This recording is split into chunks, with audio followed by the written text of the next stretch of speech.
Assalamualaikum warahmatullahi wabarakatuh. Selamat pagi anak-anak. Hari ini kita akan belajar tentang ciri kebahasaan surat pribadi dan surat dinas. Namun sebelum lanjut, mari kita berdoa terlebih dahulu. Bismillahirrahmanirrahim. Oke. Ciri kebahasaan surat pribadi dan surat dinas. Pada bagian salam pembuka, kalau di surat pribadi, isinya biasanya menggunakan bahasa yang santai namun tetap mengutamakan kesopanan. Nah, di contoh, Pak Guru mencontohkan seperti salam kangen, dindaku sayang, ibuku tercinta, dan sebagainya. Nah, kalau di surat dinas, terlihat jelas perbedaannya ya. Jadi kalau di surat pribadi menggunakan bahasa sehari-hari, kalau di surat dinas menggunakan bahasa yang baku, seperti dengan hormat, salam sejahtera, salam hormat, dan sebagainya. Kita lanjut ke bagian pembuka surat atau paragraf pembuka. Di surat pribadi masih sama ya, jadi menggunakan bahasa sehari-hari. Nah, misalnya pembukanya seperti bagaimana kabar ibu, bagaimana kabar bapak, dan sebagainya. Kemudian kalau di surat dinas ini masih menggunakan bahasa yang baku. Jadi misalnya bersama surat ini kami sampaikan titik-titik, atau kami beritahukan bahwa titik-titik, dan masih banyak lagi.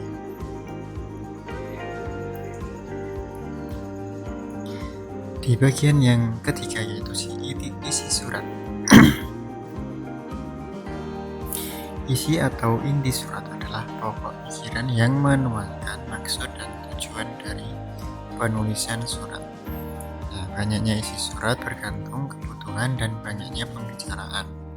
Bisa 1, 2 paragraf atau lebih. Nah, di isi surat ini usahakan untuk isinya itu mudah dimengerti, jelas, menggunakan bahasa yang baik, dan tentu saja sopan. Yang keempat yaitu penutup surat. Nah, kalau di surat pribadi bisa kalian baca ya di situ ya. Nah, sekian dulu surat ini, atau Adinda, sekian dulu surat dari saya, atau sekian surat dari Adinda. Itu. Kemudian di surat dinas, yang pertama contohnya di situ, demikian pemberitahuan ini kami sampaikan, atau atas pemberitahuan atas perhatian Bapak atau Ibu kami ucapkan terima kasih. Nah, seperti itu ya, jelas ya perbedaannya ya. Kemudian di salam penutup. Nah, kalau di surat pribadi cukup bisa Assalamualaikum, atau salam sayang, atau sahabatmu, dan sebagainya. Nah, kalau di surat dinas ini agak resmi, bukan agak resmi ya, tapi resmi. Seperti salam, hormat kami, hormat saya, dan sebagainya. Nah, yang keenam, bagian yang keenam yaitu tanda tangan. Nah, ini tanda tangan pengirim ya. Nah, tanda tangan pengirim ini berfungsi sebagai legalitas maupun bentuk pertanggungjawaban penulis surat. Artinya, surat tersebut benar-benar ditulis oleh orang yang bertanda tangan di surat tersebut. Yang ketujuh yaitu nama jabatan penanda tangan surat.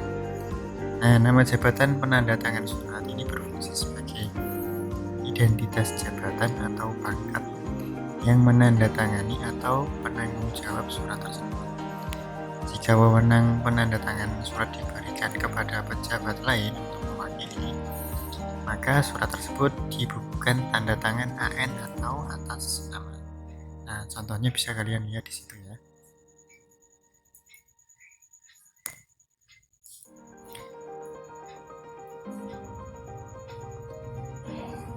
Yang ke-8 yaitu tembusan.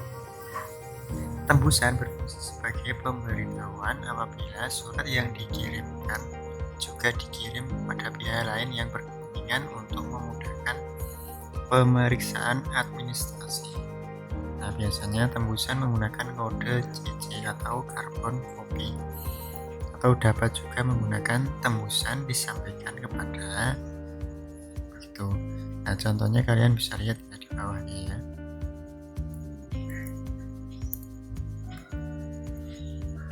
Kemudian yang ke-9. Nah, ini memo ini biasanya terdapat di surat dinas. Kalau di surat pribadi tidak ada. Nah, selain surat dinas yang sudah kalian pelajari tadi, dalam surat resmi juga ada yang disebut dengan memo. Nah, apakah kalian pernah mendengarnya? Nah, memo sedikit berbeda dengan surat dinas karena isinya lebih singkat, padat, dan jelas. Selain itu, memo juga hanya ditulis oleh seorang atasan kepada anak buahnya atau karyawannya untuk mengerjakan sebuah tugas yang sifatnya penting dan harus segera dikerjakan atau segera diselesaikan. Nah, memo biasanya menggunakan kata permohonan seperti mohon, segera, dan nah, cukup mudah bukan? Kalian bisa membedakan ya sekarang ya. Itu saja video kali ini. Sekian, assalamualaikum warahmatullahi wabarakatuh.